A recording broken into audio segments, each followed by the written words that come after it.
One day, as I was walking along the beach by the sound, I saw a crow, a black speck among the white sands of the wintry beach. He stayed much longer than the other crows who flew off when the gulls came out to feed. He was still digging with his beak in the sand where the tide had just gone out. And then he found it, the prize mollusk, almost an inch in diameter. He started hopping back towards the grass with his new trophy when two seagulls swooped down upon him.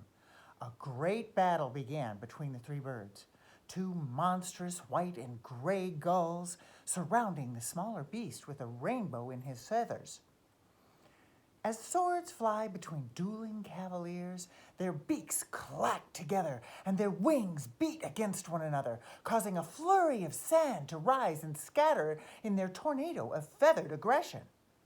Eventually, the crow dropped his trophy, and the other larger gull snapped it up and flew a few feet away, eating his prize swiftly, as the first gull and the crow watched in anguish. The crow flew off without nothing to show for his efforts, and I didn't see him again for about a week. The next week, I found him again, scouring the surf for supper on a particularly cold winter morning. He was focused on one spot where the bubbles rose as the tide sank back, and then he and his brethren froze. I had stepped on a small shell, and it crunched between my feet and the packed sand.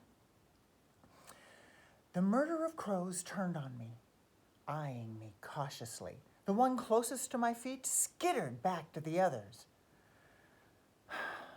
Knowing that I was in a position either to scare the crows away from their breakfast or to encourage them to stay, I pulled out my baggie of peanuts and I opened it very slowly.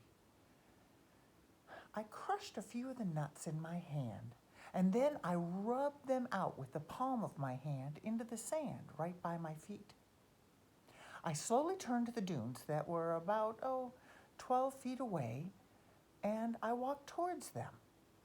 Once I was about 10 feet away, the murder of crows rose up from the ground like an eclipse in the white skies.